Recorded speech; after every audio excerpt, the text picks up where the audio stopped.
I was not even 32 years when I was picked up as head of sales and marketing in Dabur Oncology based out of Delhi, Noida. And that again was a turning point because youngster just into his 30s getting to head a division sales and marketing is phenomenal. That was super specialty. And we took Dabur to become the #1 company in oncology in India. I evaluated, understood the situation, then took a call that with this SAP implementation part is going to be very difficult because they're not committing GST and nothing about SAP is sure. We took a call to abort SAP totally. My landlord was one of the senior most doctors in that city, allopathic doctor, but he also had multiple degrees. So he was an allopathic doctor, he used to do magnetotherapy, he used to do homeopathy. So while once sitting down with him, he influenced me into saying, you don't have to spend too much time. I will be your guide. I will make you do homeopathy. Frankly speaking, most of the managements of the new company give the new CEO full authority and flexibility to fire. Don't bother. You can get a new team, new people. But we expect you to deliver.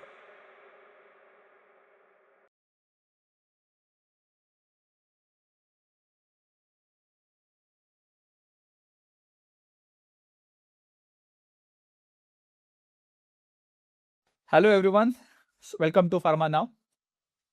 So today's guests are a bit different than our normal guests. So he's a professional CEO, brought in to lead a company that has existed for over 85 years. That is fundamentally different leadership challenge from a building something. He inherited an institution with its own history, culture and identity, and has to lead a transformation while respecting what's come before. That is not just a beauty. His career arc is compelling. From Zydus, from Eli Lilly, rising to a president at Jubilant Life Sciences, and before taking the helm at Albert David Company. But what makes him truly distinctive for this podcast is the breadth of his intellectual life. A journalism degree, a PhD in philosophy, a strategic management, homeopathy, Reiki practice, and a dual passion as a voiceover artist and an event manager. This is a great person. This is a CEO who has never stopped building himself. Do you know who he is? He is Dr. Tony Parmar. Sir, welcome to our show. Thank you so much. I think while giving your introduction, I was having goosebumps. Why? I never met a pharma leader in so multifaceted way. So you are a voice artist, you are trekker. I missed a trekking part, and then so many different roles. Beautiful, amazing. It was a journey, and it all happened, on the way. Exactly. And as a philosophy of life, I don't miss an opportunity to learn something new in life. So I always got an opportunity which I didn't miss. But I'm truly excited to unfold this because I think 4 decades of your journey, right, 4.5 decades rather, it must be a full of experiences. It is. I actually come in from an armed forces family, a Fauji family, as they say. Yeah. So I was born in Cochin, schooling in Goa, and college from Xavier's, Bombay. Okay. So you're talking of 3 different regions in India. Absolutely. India, as it is so diversified, culturally and even otherwise. And coming in from the defense, the amount of opportunities that you get to learn are immense. Absolutely. It's just a matter of, you wanting to take them. And down the life lane, I seem to have taken the opportunities that came in. And that's why these diversified learnings. I think you have taken it very beautifully then. See, one thing which luckily got inculcated very early in life is there is no substitute to knowledge and experience. That is the most invaluable asset that you have in life. And I was lucky to get those opportunities. I was luckily ready and willing to take them up and learn in the process of the life. But I will say it's your humanity which talks about luck. but it must be a huge hard work and ambition behind it. Yeah, okay. Thanks for mentioning that. I will take part of the credit for that. Sure. You know, when you go through various stages of life, when you're young, there are a lot of distractions. So rather than add value to knowledge, you tend to do the masti of life. So I may have missed out on some of the fun aspects of life because that time was used in this learning I think process. there is a cost to pay for everything. I think there is a value that gets added, and when I look back in retrospect, I do feel that nahi thodi masti ki ja sakti thi. I could have done a little more of fun. But today is when I realize the value of not having done it. The learning that I got then is not something I would have got today. But having done it then is giving me value and benefits today. But are you regretting that? Yeah, no, I'm not regretting the fun part. I'm actually feeling myself as very fortunate to have taken the learning then. Interesting. So, sir, I feel let's start with the beginning or start. So, you said you born in an army family. Navy. My father was a naval aviator. Navy. Okay. Naval? Aviator. Oh, really? He's an aeronautical engineer. Yeah. Wow. He was the amazing. first batch of naval aviators who were the commissioning crew of INS Vikrant. So they brought Wow. INS Vikrant from UK to India. Oh, amazing. That must be a great experience. Yeah, they're very privileged. My favorite movie is Maverick, Okay. Top Gun. Yeah, absolutely. So I have a huge respect, and I really love to see a naval aviators. Right. That's really good. But when did you decide to get into pharma? It happened by default. When I did Xavier's degree, it was in life sciences. Okay. Way back in 1985. Okay. I was one of the early batches of life science graduates. Okay. And like happens in any family, the father generally encourages you to join the same profession. So my father was in the defense, so he said you must get into defense. I had not appeared for the NDA exams, but there's another exam for direct entry officer which is known as Combined Defense Services, CDS exam. Yeah. I appeared for that in the October of 1984. Okay. I passed out in 1985. UPSC exam, got selected. Went for SSB, 33rd board, Bhopal, got selected. So I just had to pick up my haversack. Correct. And 1st Jan 85 joined the CDS course. Correct. Okay. For whatever personal reasons, I had a different thought process. I wanted to go into MBA and get into the private industry. While preparing for the SSB, I had been randomly applying for interview experience. Okay. Yeah. And one of the interviews I had given was for Hext, which today is Sanofi. Hext, Marion Russell, and now Sanofi. Yeah. I'm also a junior national yachter. Sailing. Yeah, done the nationals couple of times. Purely, again, naval connections. Correct. Otherwise, it's a very expensive sport. Wow. So the civilians who would come in for yachting would be people either owners of big organizations Correct. or the senior executives. Yeah. So, I consider myself very fortunate to have got this exposure. I would ask these senior executives, what should I do in life? So they asked me, what do you want to do in life? I said, MBA. So they said, MBA in what? What's your background? I said, life sciences. So they said, don't make the mistake of doing MBA immediately after college. For minimum 2 years, not very much longer than that, go into the brass tacks, the field, the ground level of pharma, because you're a life science guy. And that would mean a salesman or a medical rep's job. Oh. So they said, do that, then do your MBA, then come into the mainstream, and you will remember us for life. And I still remember. It's a very wise advice. Absolutely. The foundation, the learning that you get are phenomenal. Yeah. And that's how on 1st of Jan 1986, Right. I joined Hext as a medical rep. So that time Hex was in Mulund, if I'm not wrong. Hext factory was in Mulund. Yeah. But I went to the field. Yeah. Sales You and marketing. joined as MR. Yeah, I joined as an MR in Sagar, MP. Oh, okay. Okay, so a Fauji guy from St. Xavier's College going to interior of MP in Sagar. Correct. But I remember every minute of my experience there because that is the foundation I will never ever forget. Excellent. Right. Came, did my MBA, and then got into product management. So that was my entry into healthcare or pharma. So Okay. 1st of June 1990 is when I joined product management in Wokhad in Mumbai. Okay. So you came back to Mumbai I from came back to Sagar. Mumbai. My parents were here. Yeah. Right. And then how was your journey? I was in Wokhad for a while. I consider my marketing foundation in Boots, which is Boots became Knoll today is Abort. Yeah. Under Mr. Sudarshan Jain, who's one of the very well-known figures in the pharma industry. So I was in Boots for around 5 years. I was not even 32 years when I was picked up as head of sales and marketing in Dabur Oncology, based out of Delhi, Noida. Yeah. Yeah. And that again was a turning point because a youngster just into his 30s, getting to head a division sales and marketing is phenomenal. That was super specialty. And we took Dabur to become the #1 company in oncology in India. So that was an excellent exposure. A short transit through Eli Lilly.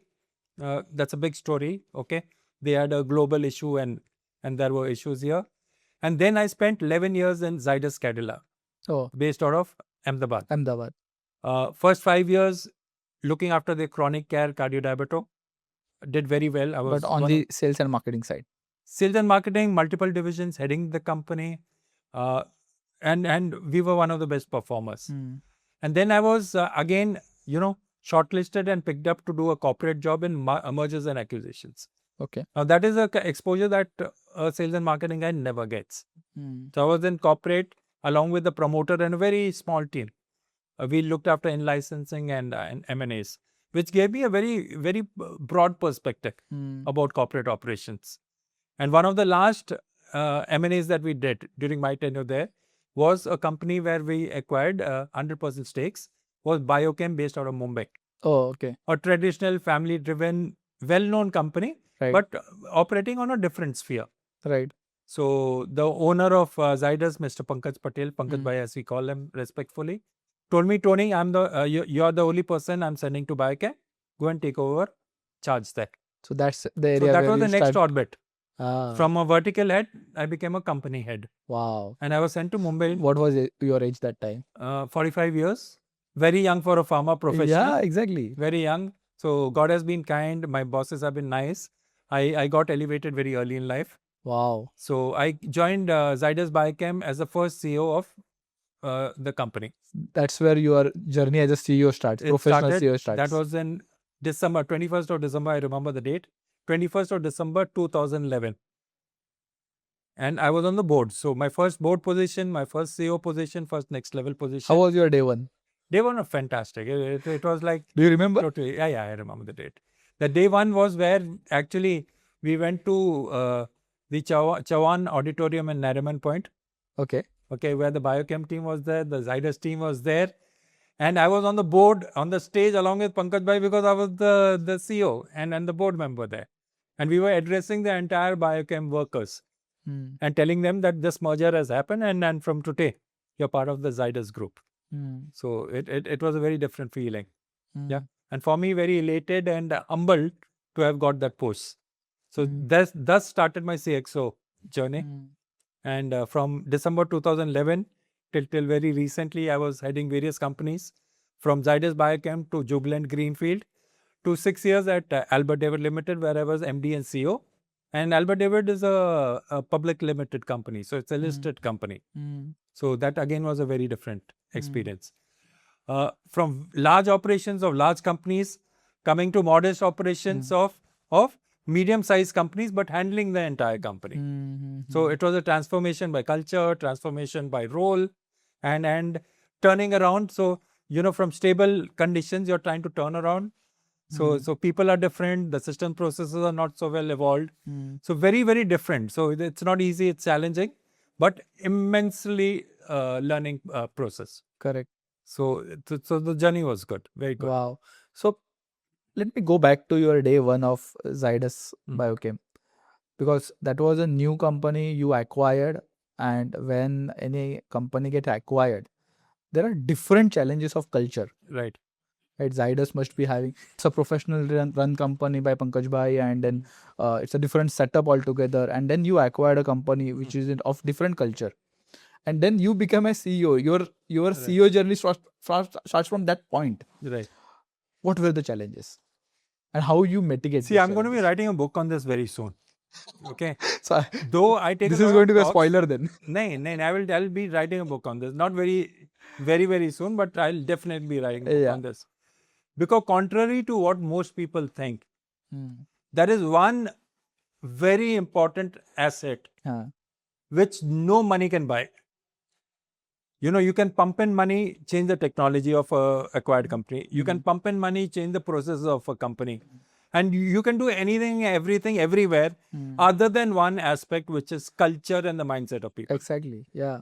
True. Money cannot overnight change anything. Yeah. Nor can you replace 100% of the people. Correct. Nor should you. Because that is an asset in continuity. Exactly. So you can mix and match, but you cannot 100% replace. So according to me, the biggest challenge anywhere globally of any acquired company is the culture and the mindset. Right. And it cannot change overnight. It cannot change in a short period of time. Correct. Nothing less than 6 months to 1 year to get to a minimal change. A long change takes much longer. And that's something which I luckily understood, was explained by Pankaj Bhai very clearly. Okay, and therefore, that wisdom came in from there. I accepted it, and therefore I did not collapse immediately. Otherwise, the first thing you want to do is, when you come from a very, mature company, Right. You're working at a different level, right? Right. You want to copy everything here. And if you have been successful, you say, this worked for me there, I will do it here. Well, there is a muscle memory of that. Yeah, absolutely. That machine learning, bolo, jo bhi lo, muscle memory, bolo, whatever you want to call it in IT terms. Okay. Yeah. You just cannot automatically convert and relate it and copy it in a new organization. Agreed. So you have to first learn the culture of that company, the mindset of the company, mix and match, get a buy-in. Number one is you or whatever in that company. This new company and setup doesn't know you. So that getting that acceptance is very important. Okay, so that patience has to be there. It cannot be never ending because someone has paid money, right? The owner has paid money to get there. So you have to also transform. So the challenge is, while you're culturally transforming, you also have to perform. So two things, how do you match? I think that's a big learning. And that I can give you a solution to what I did in Biochem. Okay, but it'll never work in another company. So it has to be a tailored solution, company to company. It has to be customized, absolutely customized. Can you tell me one such an incident where you might have felt this situation is going out of my control, and then you mitigate in some way? See, these may get a little very personal and confidential. So I may not, mention the company or the incident. But there are many such incidents which come up. They frustrate you. Okay, because you want to respond differently. But probably it cannot be adapted immediately to that particular solution. But let me give you a solution, for example. And I don't mind quoting this because I want to quote it. I won't take the name of the players there. Yes. And one of these turnaround companies, okay, and it'll be immediately understood where I'm talking about. I joined just 3 or 4 months before the GST was to be implemented in the country. 1st of July 2017. Yeah. Right. This company had already contracted out one of the big players as the ERP support. Okay. And that too for SAP. And crores of rupees and a couple of years had already, gone by in trying to do this exercise. Luckily, I had 2 SAP exposures in my previous companies. Okay. So I'm not an ID professional, but I understood what SAP was. Okay. I was a module lead and then again in the steering committee in another company. And when I came in, I was told that the sign-off has happened and then the SAP is go live. And when I came in, I realized that you were not even 2 steps before go live. Okay. Because saying go live and having signed off the form is one thing, but actually having the endpoint delivery is another thing. So, how do you prove that you're go live? So when I questioned, that party realized that this guy understands something. So I may have, convinced the previous team into signing off. So I said, I didn't say anything. I said, I don't know. As per SAP, at this stage, there are some deliverables. You give me the deliverables. And obviously, they could not. And then ERP was, the GST was happening. They were not willing to commit on GST. And if you were not going to be ready on ERP by GST, and they were asking for even more money, there is no way that this company could function, because you would not be able to buy anything or sell anything. Of course, yes. Because the GST You require was that not patchwork. regular. Yeah. I had just joined this company. I took the bold decision. I could have easily, put all the blame on the predecessors or anyone else. Okay, or the board. But at the end of the day, I had to run the company. I had taken up the ownership and the responsibility. And no positive leader would want to do it. May have been historical, so what? Today, I have to own it up. At least I believe in that kind of approach. I evaluated, understood the situation, then took a call that with this SAP implementation partner, it's going to be very difficult. Because they're not committing GST and nothing about SAP is sure. We took a call to abort SAP totally. Because for this size of company, in any It was case, like you are signing off and you are going live and you abort the mission. aborting, and I'm actually, just Hindi में बोलते हैं, पाँव पे कुल्हाड़ी मारना. I was axing my own foot. Because had I failed in this initiative I'm talking about, I would have been out of the company, kicked out actually. But I was very clear about what I was doing. This company didn't need SAP at that stage of evolution. Number one. You needed a good ERP system. And now you needed an ERP which was GST compliant. And you had only 4 months to go. So we had a ERP partner in Biochem. With great difficulty convinced him to support us, because all his old clients also he had to convert to GST. So all of them were, overburdened. So I told them whatever, convinced him and got him here. And in the same money which we would have paid to the previous vendor, without doing GST, we translated a new ERP and we were go live on the first day of GST implementation. Wow. So answering your question, same team, new culture. Okay. But again, if you can get a buy-in of the new team, even the old culture can give you miraculous results. Amazing. So That's that is one wonderful. example that I could quote. So in this transition, when you are working as a professional CEO and you played so many roles, I always see that whenever you join, like in your first company also, when Zydus took over, the current leadership of that company, they are always having insecurities. They always have fear maybe they might fire us, or my opportunities will be limited, or they don't know how the management would be. In that case, the ownership goes down of anything. How you mitigate such kind of challenge? See, my approach has been very clear. And what you said is absolutely right. I don't know about the ownership part, but the insecurity 100%. Yes. Because they're scared that if we have already not been fired, very soon we'll be fired. Yeah. Okay. And frankly speaking, most of the managements, the managements of the new company, give the new CEO full authority and flexibility to fire. Don't bother. Okay, you can get a new team, new people. You get your own team. Yeah. But we expect you to deliver. So 100%, because they don't want you to give a reason of the old team. Correct. Not to deliver. I have a different way of functioning. The old team are what they are because of the way they were asked to work.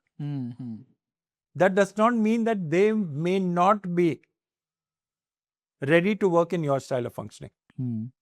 Okay, so I'm very transparent. I tell them very clearly, see, this is a new takeover management. Their requirements are very different. Okay, and I spell out the key requirements. And I say, together we have to perform. I also don't have a choice. I'm willing to support you, both by, my individual support and by system support. and also any training which is required. Hmm. I'll give you minimum 6 months, maximum 1 year. And I make sure that I take that time from the management also. Hmm. Because there is some value in old employees. Hmm. Okay, in fact, there's a lot of value. So I tell them 6 months, maximum 1 year. Those of you who are willing to change as per the new requirements, Hmm. nothing to fear. Hmm. The others, take your own call. So the insecurity is not because of the management. Hmm. It is because you didn't want to do it. Hmm. So it is a call the individual is taking. Hmm. And I've seen that 80-90% of the people, Hmm. if they're serious about their jobs and because they're getting support from the new management, they do turn around. So there's no issue. Nice. Very nice. Sir, I have my personal question here. Yes, sure. So you being a CEO, how you used to build your A team? Bring the A team, No, how you used to build your build team? the A team. See, it's very clear. As a CEO, you're not the know-all of all functions. Yes. Secondly, when you're not talking of a small kind of an operation. These are mid-size operations. Yeah. Humanly, it's not possible for you to run the entire company. I agree with you. Like in a family even today. Hmm. So it has to be, shared responsibility. Yeah. And with experience, okay, and with the training that you get evolved through, you realize which are my critical functions. Okay. And there I would say, number one is identify who are people in that critical function. Form a core team. Sit down with them both as a team and individually and have a very one-on-one kind of a transparent discussion. Ki boss, this is the current requirement. You give me your views, I'll give you my views. Together, let us come to a joint agreement. But we don't have a choice beyond that. Okay. So we have to support each other. And these are the expectations, these are the timelines. And I'm a very strong believer of human respect, which is mutual, but professional, individual responsibility taking. Just because I respect you, you respect me, we cannot shun away the responsibilities we have. We are in the organization and we get paid for doing a particular job. There cannot be a compromise on that. The second thing I very strongly believe in is as professionals, okay, almost all the support and resources will get given to us. If a company is interested in taking forward, you get the resources. If you have professionals who are running, you'll get all the support. Two areas which become paramount here is, okay, is that individual willing to give his best? And does he have a positive and learning open mind attitude? I only look at two things. You give me these two things, organization and me will make sure that we support you to succeed. And that has been my philosophy even in personal life. Positive attitude and give your best. Your best and my best can be very different. You may be at a much higher level, I may be at a different level. Okay. And if I have selected a wrong person who's not a fit, it is not that individual's fault. It is a company's fault. Okay. But what you used to do in that case when that person is if not it is a historical reason, he will automatically get filtered out over time. Company rarely had to take a call. I've realized that because when you have been so very transparent, that individual realizes कि नहीं यार इधर मेरे को ज़्यादा काम करना पड़ेगा. I'm not willing to work. I'll get caught. Or I had got this position, but I am actually not fit for it. So he will leave on his own. So naturally he will get filtered out. Because the deliverable is not compromisable. That is spelled out. Ki, see, we are in this organization to deliver this endpoint. Usme koi choice nahi hai. What support you want, you tell me. But if you feel that you're not competent and you got that post for whatever reasons, that individual will, before he gets embarrassed, that individual will automatically take a call. So that difficult job is not yours. Right. Interesting. Very interesting point of view, sir. So, sir, in this case, there will be many opportunities where you need to bring talent. Yeah. Because running an organization professionally, you require Correct. human assets. What was your secret to identify and hire such a talent? See, again, have answered part of the question already. Positivity you said. It is very clear. It is very clear Huh. that whenever you take over a company, irrespective of what I've said, even if the people, say 80-90% of the individuals in the organization are willing to change, not all expectations in the company can be met by the old set of people. Right. Otherwise, what you want to achieve in 2 years will take 20 years. Yeah. Because they have not been trained, nor have been selected with those skill sets. Correct. So training and development will help, elevate to some extent, but will not bring everyone to a level that you want today. So hiring external So talent you have to hire. Have to. Yeah. Why I mentioned earlier is that you don't have to replace everyone. But some of the key positions, some of those, depending on company to company, there will be some areas where you have to hire immediately from outside. For recruitment, 2 points which I mentioned earlier. Okay. One is positive attitude and the person's willingness to give his best. So that is standard across all levels, across all companies. Correct. Okay. Beyond that, as a professional company, okay, and we do that in all professional companies, one thing that has to get adopted in these acquired companies, okay, you have to be very, very clear about what is the org chart, organizational chart that you want to build. And that organizational chart, what is the JD of each individual, job description. Okay. And when you say JD, you're very clear that you have to define the key responsibility areas, KRAs and KPIs. KPIs for evaluation. Yeah. Very simple terms, known to everyone, not very well done across the organization. Yeah. If you define your org chart aligned to your mission and vision, midterm and long-term goals, for each individual in that org chart, if you defined what is your KRAs, okay, and when you define the KRA, the skill set of that individual is defined. And if that skill set is given to your HR team, okay, and they get a candidate which with that skill sets fit, there's no reason that person will not do well if his attitude is good and efforts are good. So this is very important lesson you are giving here. It's a master class. So what you said is, one is setting up the org chart, organization chart. Second, you said in that org chart, every role should have a JD, job description clearly defined. Right. And with that job description, you need to have a KRA and a KPI defined. KPI to measure, KRA to define the role. Yeah. Correct. So these are the steps to mandatory requirements. Yeah. Otherwise, a person is going on a journey without knowing what map to follow. You got into your bike or a car, started the engine and started driving or riding without knowing where am I going. So just driving a car or riding a bike is not a measure of journey. You have to reach a destination is very well defined. Now, if you're going on a city road, that driver has to be competent to drive in a city. If you're going long distance, he should be a highway driver. If you're going on the hills, if you're going in the desert. So that is where your JD gets defined, the KRA gets defined, your skill sets get defined. Correct. Agreed. So one more extended question to this. Now, when you build a scalable organization, a big organization, so another most important point is a percolation of vision. So example, you have some vision or the management has some vision. That vision needs to go to the last point, right, to scale that organization. So how you used to do that? See, very important point you have raised.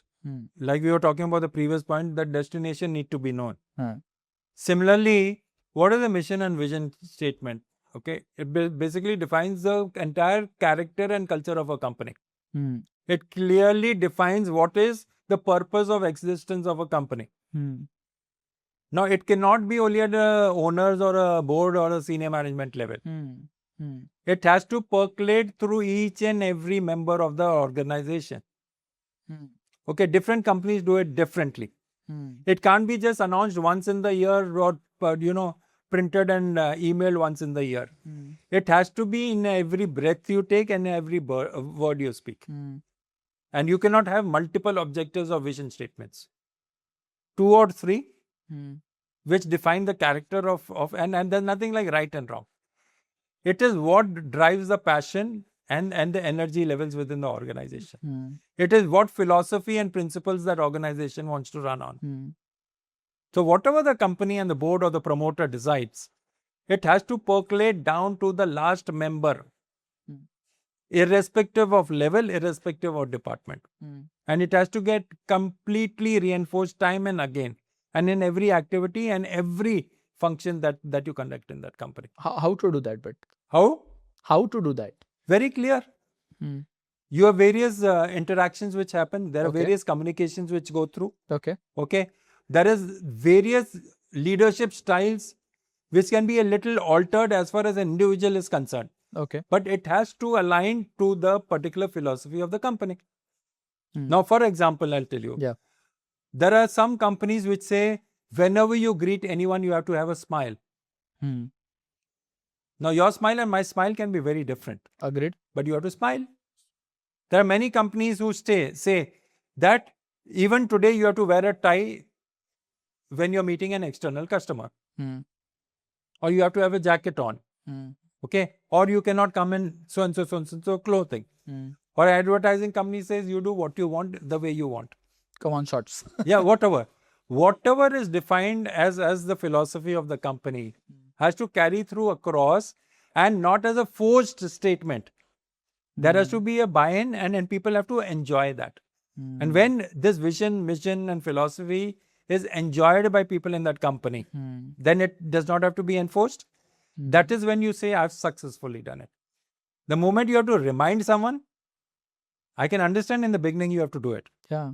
So after a while, if you have to remind someone and force someone, then it is not a mission and vision statement. It's not a character of company.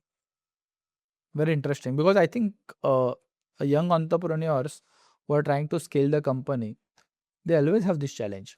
Most of the time, vision and mission statements become a brochure line or a website about us line. Right. So there is nothing to do with what organization culture. So someone consultant writes that and they put that on the website and brochure. But as you correctly said, that mission and vision has to go to that last person, last mile person. And that's the most difficult journey for any organization. Frankly, for us also, for me as an entrepreneur also. So these were my individual questions. So this is a challenge what I also face. No, but I'll tell you, another major statement, Ravi, is we tend to talk about mission and vision and character of an organization, but we don't walk or talk. Okay. And it percolates from the top downwards, right? Anything works talk. Now you say that there should be total honesty in the organization. I don't mind you making a mistake, but tell me honestly that you have done it. Okay. And I'm talking to you, and there's a call which comes in. Okay. And my assistant comes and says, sir, there's a call for... No, tell them I'm not there. Good example. The other way of saying it, tell them he's busy, he'll call back. The same message, said in two different ways, but it percolates very differently. One, they say, acha ye bhashan bade deta hai, but he does खुद totally करता है वो opposite. अलग ही करता है. हाँ. It's like children today. Yes. See, we were of a different generation, right? Not you, I'm older than you. Our children, okay, will follow what you do. So if you don't teach them the right things, they will say, Papa, aap to aise karte ho yaar. So you have to walk your talk. Wow. It's a beautiful message. I love the example for sure. Okay, so I think, of course, we have a time limit. So otherwise, this can go long. I can have a masterclass on this. But now let me come back to your thoda personal life. You are CEO of so many companies. I must say that you must be so much busy. When did you get the time to learn homeopathy, voiceover artist, and all this stuff? See, no company, however professional it is, makes you work for 24 hours a day. Yeah. 8 hours, 10 hours. Yeah. Maybe some stages when you're very busy, you work for 10 to 12 hours. Yeah. Not beyond that. And like I mentioned in the past, okay, sometime back, the rest of the time is what you have to decide how you want to plan. Now, some people plan it differently. I planned it differently. I got the opportunity. I took it. I was willing to let go of some other activities and some fun in life by doing this. The other passion which drives me very clearly is to keep learning and upgrading myself. And like I told you, now I realize the value of that. Maybe when I did it, it was more out of the excitement of doing something new. Today I realize the value of that knowledge, value of that skill. So anything, even today, for example, we are talking so much about AI, right? You can do a 3-hour course and get a certification. You can do a 3-day course and do a certification. I'm currently doing a 6-month certification, a weekend course. Right now. Right now. And more than 40 to 50% is something I'm not going to use because you're talking about, advanced AI. They're talking of language which only the programmers do. But I sat through the course because I said I will not get this opportunity again. They're talking of Python and they're talking of so many other things. N8N and some of the things, N8 which only, automations and everything, Now, they're talking about, but I sit through those courses. Why? Because at least in this podcast, I can impress you. I also know this terminology. Now, it is only because I want to learn something new. Of course. Similarly, homeopathy, I when I was in Sagar, for example, my landlord was one of the senior most doctors in that country, of that city, allopathic doctor. But he also had multiple degrees. He was the son of the vice chancellor. So he was an allopathic doctor. He used to do magnetotherapy. He used to do homeopathy. So while once sitting down with him, he influenced me into saying, you don't have to spend too much time. I will be your guide. I will make you do homeopathy. So I actually did a diploma, DOMS, DMMS in homeopathy. Oh, really? My goodness. So I'm a qualified homeopath today. Similarly, Reiki. That's someone very well known to us. That time Reiki was a good positive trend. We have done not only Reiki 1, I did Reiki 1, I did Reiki 2. Didn't go in for the masters because masters can teach you to do Reiki. I don't want to get that. I wanted to practice Reiki myself. So that's how Reiki 1 and Reiki 2 happened. Wow. Similarly, journalism. I've done a full course of journalism. It was an all India exam. I could have been a mass communication and journalism, printing technology. Amazing. So these things happen. This is all about what you want from your life. Absolutely. And that was clear in life. I wanted to learn maximum stuff, what is possible. Right. And you put your life in that way. Absolutely. I agree. Wow. Amazing, sir. So I really wanted to continue this long. But I think time is already up. So I need your last one message for a new generation, a generation who wants to a pharma leader in future. Your one message to them in one sentence. If it is one sentence, it's very clear. Be very clear what you want to do in life. You obviously, when you're getting into the profession, you have your degree with you. I've given 2 messages. Give the best that you can give and always have an attitude to learn. Don't question your bosses. We tend to crib and complain about our bosses. They are there because the organization values them and we may not realize the value today. So, and life or professional life, even if you want to shorten it, is at least of 25, 30 years. Don't try and grow in 3 years what you can actually grow in 5 years. Otherwise, an artificial ripened mango will never taste as good as a ripe mango. Wow.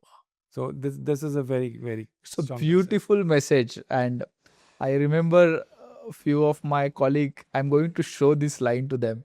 It's a really beautiful message. Thanks a lot, sir, to be here and sharing your wisdom. I'm very sorry. I would have continued this for a long time. My pleasure. I'm sure you will give me opportunity to do long form podcast someday to uncover your various hidden gems of your life. I would love to explore that. Sure. We'll talk about our trekking expedition. Yes, I wanted to do that. So, guys, let's wait for a part 2 of this. I'm sure there is a lot to uncover. So, sir, once again, thanks a lot for sharing your wisdom. Thanks, Ravi, for calling me. Thanks for this time. Pleasure. All the best and do well in life, guys.